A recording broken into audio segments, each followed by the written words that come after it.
Hello दोस्तों, स्वागत है आपका हमारे इस YouTube चैनल फैक्टमैन में। और आज के इस वीडियो में हम बात करेंगे पृथ्वी से करीब 37 किलोमीटर ऊपर स्ट्रेटोस्फेयर लेयर में पाए गए कुछ एलियन जीवों पर। और मैं आपको पहले ही बता दूं कि ये जीव किसी और ग्रह के हैं, पृथ्वी के नहीं। और इस बात के वैज्ञानिकों के पास पुख्ता सबूत हैं। और वैज्ञानिकों का ये भी दावा है कि जीवन की शुरुआत पृथ्वी पर नहीं बल्कि अंतरिक्ष में किसी और ग्रह पर हुई थी। और अगर आपको लग रहा है कि ये चीज़ अगर फेक है तो इस वीडियो को शुरू से लेकर के अंत तक जरूर देखेगा, वो भी बिना स्किप किए, क्योंकि अधूरा ज्ञान हर एक चीज़ के लिए हानिकारक होता है।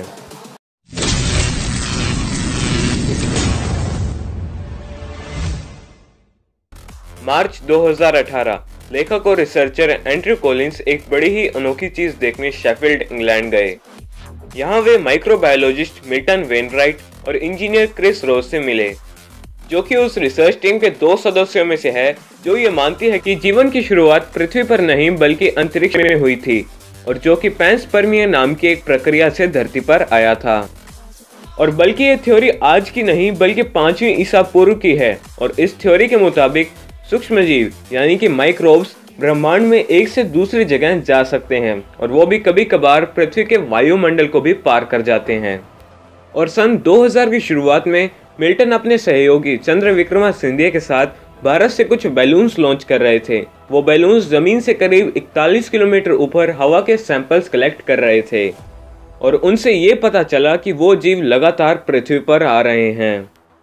तो दोस्तों, पैंसपर्मिया एक साधारण सी बात है जिसका सीधा अर्थ है कि जीवन अंतरिक्ष से पृथ्वी पर आया। और जीवन का जन्म यहाँ पर नहीं बल्कि अंतरिक्ष में कहीं और किसी अन्य ग्रह पर हुआ था, और जीवन को किसी दूसरी सिविलाइजेशन ने धरती पर ट्रांसप्लांट किया था।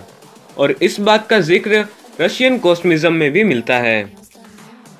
तो गाइज, ये है एक बैलून जो कि एक बेहद ही खास पॉलीमर से बना हुआ है, और जो कि हाइड्रोजन गैस की बदौलत हवा में आसानी से उड़ता है। और ये है हमारा कैप्चर मैकेनिज्म, जिसके जरिए एनवायरनमेंट में मौजूद छोटे छोटे मेटल स्टव्स एक्सपोज हो जाते हैं। और इसके जरिए टीम ये पता लगाना चाहती है कि वो जीव अंतरिक्ष से आते हैं, पृथ्वी से नहीं। और अब टीम बैलून को उस जगह पर ले आई है जहां से इसे लॉन्च करना है। ये पृथ्वी से करीब 37 किलोमीटर ऊपर आसमान में जाएगा। और जब ये बैलून पृथ्वी के स्ट्रेटोस्फेयर में अपनी निर्धारित जगह पर पहुंचेगा तो इसका कैप्चर मैकेनिज्म उन माइक्रोब्स के नमूने जमा करने लगेगा जो पृथ्वी के नहीं हैं। और नमूने जमा करने के बाद बैलून फट जाएगा, और उसका कैप्चर मैकेनिज्म एक पैराशूट के जरिए पृथ्वी पर वापस सुरक्षित लौट आएगा।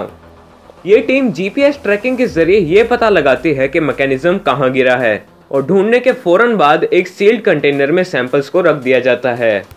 और इससे धरती के माइक्रो ऑर्गेनिजम्स उनके साथ नहीं मिल पाते हैं। और फिर मिल्टन और क्रिस इसे अपनी लैब में ले जाकर एक साफ सुथरे स्टेरलाइज्ड कमरे में निकालते हैं, और फिर उनका एनालिसिस करते हैं। और इस बात का बहुत ही ज्यादा ध्यान रखा जाता है कि रूम की हवा बहुत ही ज्यादा साफ हो और इसमें कोई भी माइक्रो ऑर्गेनिज्म ना हो।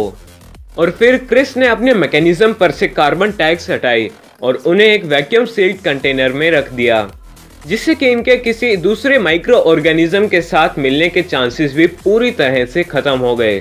और फिर ये इन सैंपल्स को एक इलेक्ट्रॉन माइक्रोस्कोप से स्कैन करते हैं, और इसे देखकर बड़े बड़े साइंटिस्ट दावे से कह सकते हैं कि बायोलॉजिकल है। और अगर इसे एनालाइज करें तो आपको कार्बन, ऑक्सीजन और थोड़ी बहुत नाइट्रोजन भी मिलेगी, और इसका मतलब है जीवन। और ये बायोलॉजिकल जीव मूल रूप से किसी और ग्रह का हो सकता है, क्योंकि इसके आसपास पृथ्वी की कोई भी चीज नहीं थी। और अगर आपके मन में ये सवाल आया है कि ये जीव पृथ्वी से ही इस ऊंचाई पर पहुंचा होगा क्योंकि हम जीवों से घिरे हैं, लेकिन इस बात का जवाब भी मिल्टन ने दिया है।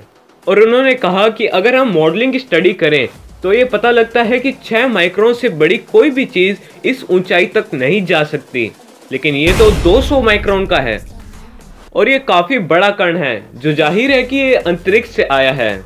और आप जो स्क्रीन पर देख रहे हैं वो एक असली परग्रही जीव है, और जाहिर है कि ये जीव पृथ्वी का तो हो नहीं सकता। तो क्या ये इस बात का सबूत है कि ये जीव किसी दूसरी दुनिया का है? और इन तस्वीरों को देखना बहुत ही बड़ी बात है। ये देखिए, ये तस्वीर इन्होंने पहले ली थी, और जब इस बॉल जैसी चीज को एनालाइज किया गया तो इसमें टाइटेनियम और थोड़ा सा वेलिनियम भी पाया गया और इसके अंदर भी ऑक्सीजन, नाइट्रोजन और कार्बन मिला। यानी कि ये तो साफ है कि ये एक बायोलॉजिकल जीव है और इसमें डायरेक्टेड पैंस्पर्मिया का यूज किया गया है। यानी कि इस टाइटेनियम के गोले के बाहर और अंदर दोनों तरफ बायोलॉजिकल जीव हैं। यानी कि किसी दूसरे ग्रह की सभ्यता ने इसके अंदर और बाहर जीव लगा दिए और इसे गहरे अंतरिक्ष में दूसरे ग्रहों पर जाने के लिए भेज दिया। और मेरे हिसाब से ये पैंस्पर्मिया या डायरेक्टेड पैंस्पर्मिया के जो सबूत मिले हैं वो आज तक के सबसे पुख्ता सबूत में से एक हैं कि दूसरे ग्रहों की जीवों ने पृथ्वी पर जीवन के बीज डाले। और ये सोच अपने आप में ही अनोखी थी। और गाइस, आज के समय में जो हमारे पास प्रोटोकॉल्स हैं वो इस संभावना को ही खारिज कर देते हैं कि हमें उन बायोलॉजिकल जीवों पर स्टडी करनी चाहिए जो हमारे स्ट्रेटोस्फीयर तक चले आए हैं गहरे अंतरिक्ष से, जो बिल्कुल भी सही नहीं है। और गाइस, नासा का एक डिपार्टमेंट है ऑफिस ऑफ प्लैनेटरी प्रोटेक्शन, जिसका काम है दूसरे ग्रहों से आने वाले बायोलॉजिकल जीवों से पृथ्वी की हिफाजत करना, यानी उन्हें पृथ्वी के एटमॉस्फेयर में ना आने देना। और अगर दूसरे ग्रहों के जीव पृथ्वी पर आ रहे हैं तो क्या नासा के सख्त प्रोटोकॉल्स हमें किसी बायोलॉजिकल कॉन्टैमिनेशन से बचा पाएंगे? और क्या ये कहा जा सकता है कि उस कॉन्टैमिनेशन को रोका नहीं जा सकता है? और क्या यही वो तरीका था जिससे लाखों साल पहले पृथ्वी पर जीवन की शुरुआत हुई थी?